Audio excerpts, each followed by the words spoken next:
पिछले 8-10 दिनों में इस तरीके का माहौल बनाया गया एक महिला की बड़ी दुखद आत्महत्या के मामले में कि जैसे पार्टी ने उस मामले को दबाने की कोशिश करी। आज हम कुछ डॉक्यूमेंट्स आपके सामने रख रहे हैं जिससे पूरा सच जनता के सामने और मीडिया के सामने आज इस पूरे वाक़ये का पूरा सच आपके सामने आएगा। ये कहा जा रहा है कि जब वो महिला सीएमओ में गई तो वहाँ पर किसी ने उनसे कहा कि कॉम्प्रोमाइज़ कर लें। ये कहा जा रहा है कि जब वो महिला प्रदेश अध्यक्ष दिलीप पांडे जी के पास आई तो वहाँ पर किसी ने कहा कि कॉम्प्रोमाइज़ कर लें। ऐसा जनता को दिखाया जा रहा है कि जैसे वो मामला पुलिस के पास था ही नहीं और पार्टी उस मामले को दबाती रही और उसके बीच ये आत्महत्या हो गई और उस महिला की दुखद मृत्यु हो गई। सच इसके ठीक विपरीत है। मई के पहले हफ्ते में वो महिला अपने डिस्ट्रिक्ट के डिस्ट्रिक्ट इंचार्ज, पार्टी के डिस्ट्रिक्ट इंचार्ज के पास गई और उस घटना का उन्होंने वर्णन किया। डिस्ट्रिक्ट इंचार्ज ने फौरन दिलीप पांडे जी को फ़ोन किया और दिलीप पांडे जी ने कहा कि वो व्यक्ति जिसके खिलाफ आपकी शिकायत है वो हमारा कार्यकर्ता नहीं है, लेकिन फिर भी आप लोग हमारे पास आ जाइए। और इसका ठीक और सही वर्णन उस महिला ने अपनी एफआईआर में किया। उस महिला ने अपनी एफआईआर में ये लिखा, जिसकी कॉपी मैं आपको अभी रिलीज कर दूंगा। ये वो एफआईआर है। ये एफआईआर 2 जून को खुद महिला ने, पीड़ित महिला ने थाने में जाकर लिखवाई। उस एफआईआर में महिला ने खुद लिखा कि जब मैंने इस घटना का वर्णन डिस्ट्रिक्ट इंचार्ज से किया तो मुझे बताया गया कि आरोपी आम आदमी पार्टी का कार्यकर्ता नहीं है। दूसरी बात उन्होंने इसमें लिखी कि उसके बाद भी दिलीप पांडे जी ने इस मामले की जांच करनी चाहिए और वहां पर यह आरोपी आया और उसने मुझसे माफी मांगी। इतना जिक्र है।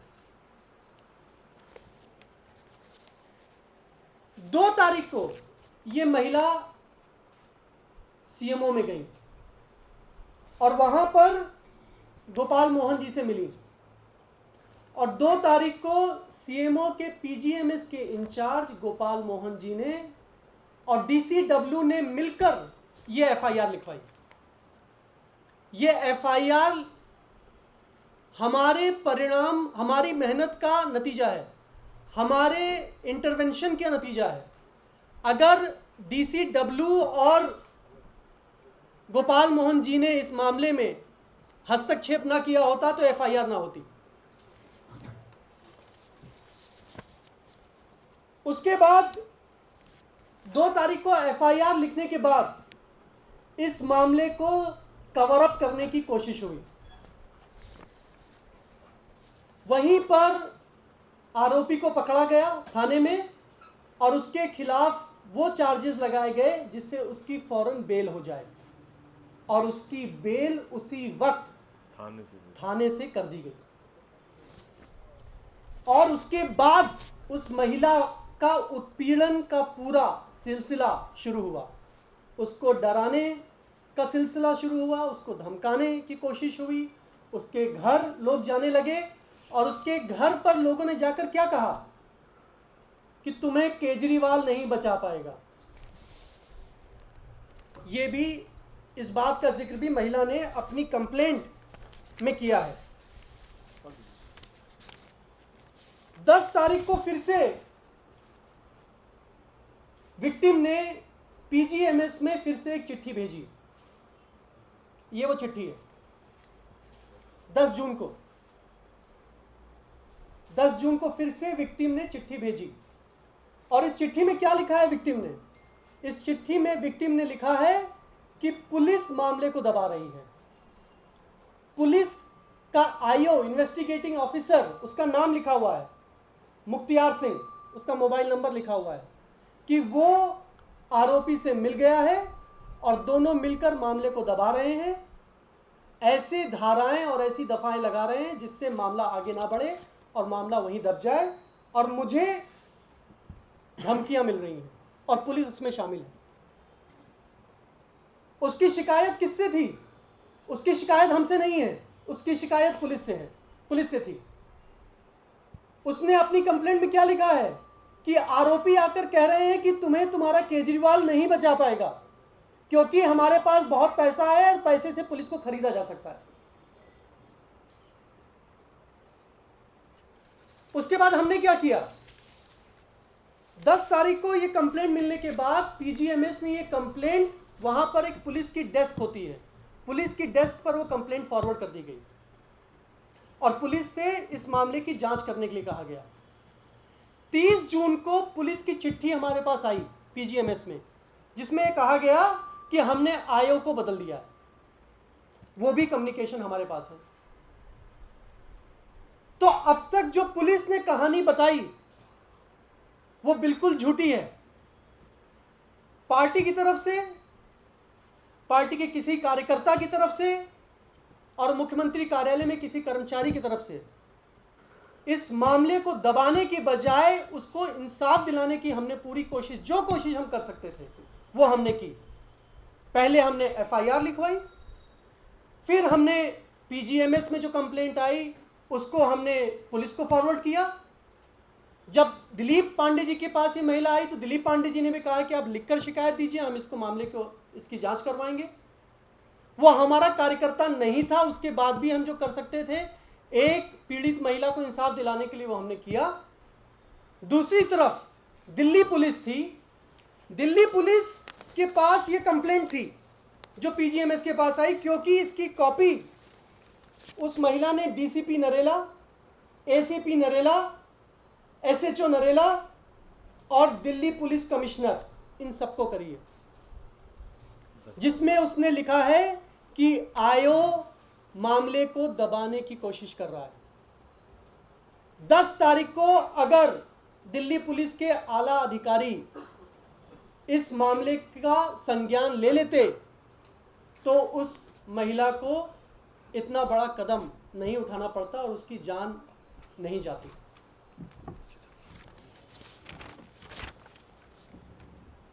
ये वो 30 तारीख को दिल्ली पुलिस से हमारे पास कम्युनिकेशन आया है। इसमें इन्होंने लिखा है resolved,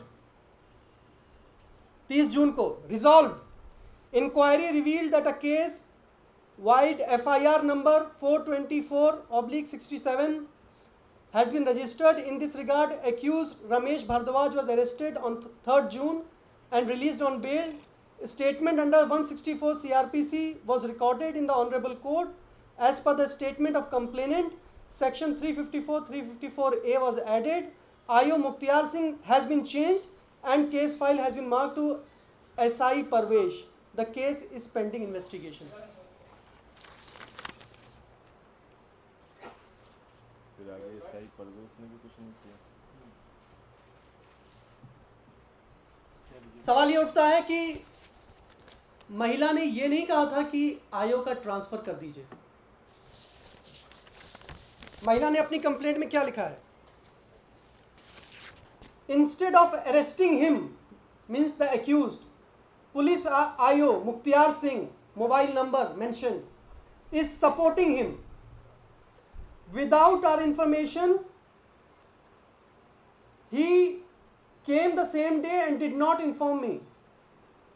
He will take action against me, he told me. He always lied to me.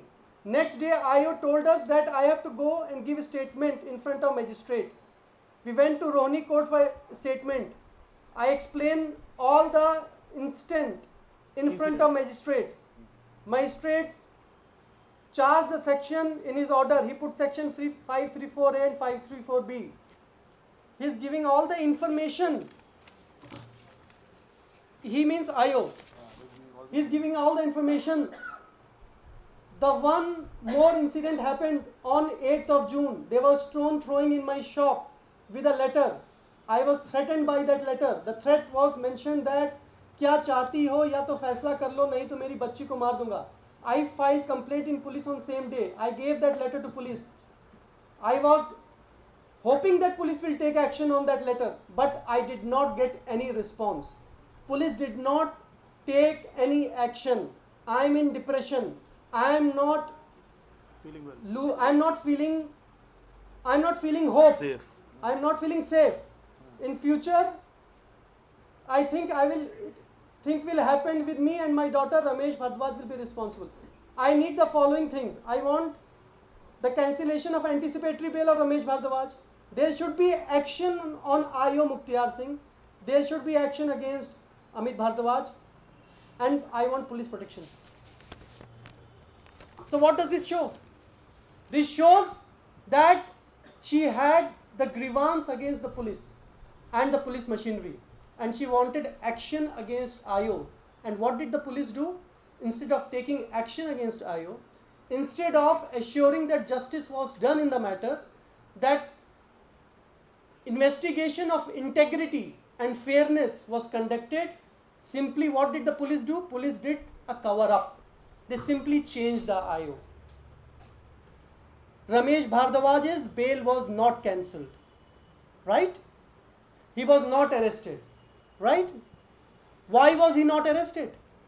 When the victim is saying that even after registering the FIR, I am receiving threats, Ramesh Bhardwaj is telling that तुम्हारा केजरीवाल तुमको नहीं बचा पाएगा, मेरे दुकान में पत्थर फेंके जा रहे हैं, कहा जा रहा है कि तुम्हारी बेटी को मार देंगे.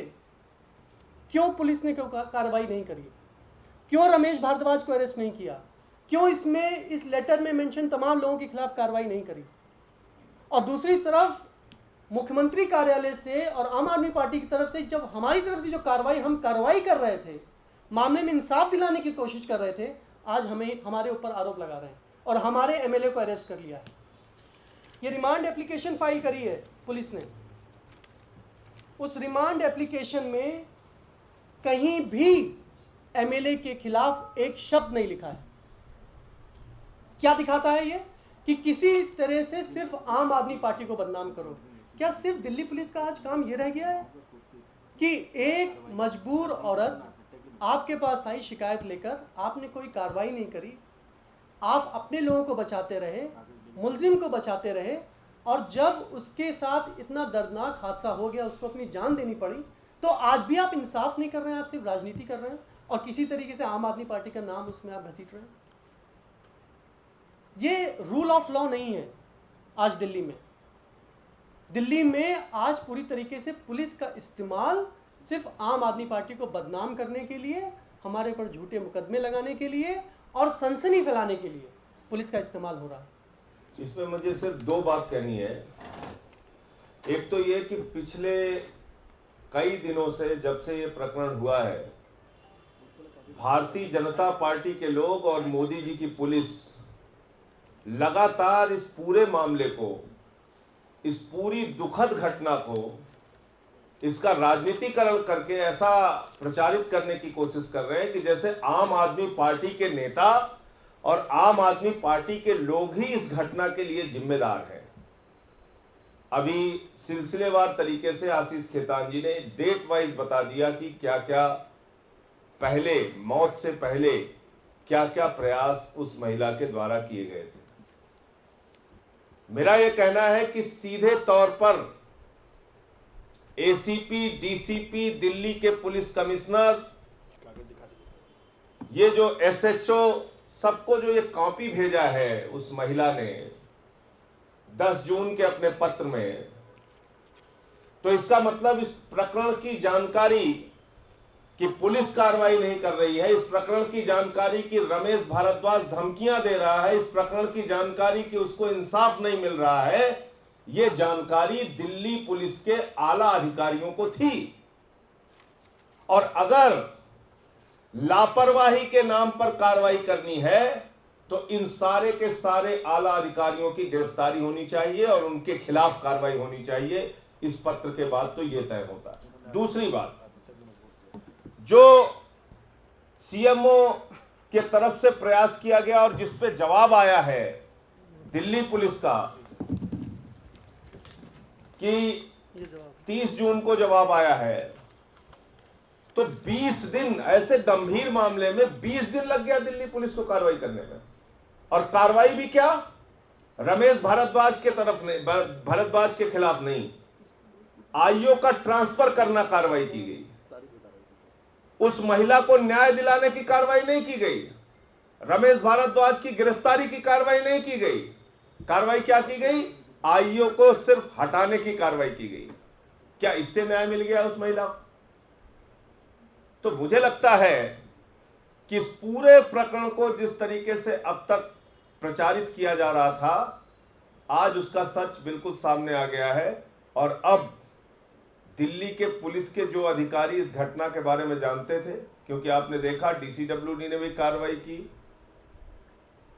सीएमओ ऑफिस ने भी कार्रवाई की, जो जो हम लोगों के हाथ में था। और खुद उस महिला ने अपने पत्र में लिखा कि दिलीप पांडे ने भी कार्रवाई की, दिलीप पांडे से भी जो प्रयास हो सकता था वो भी उन्होंने किया, सारा कुछ लिखा हुआ है।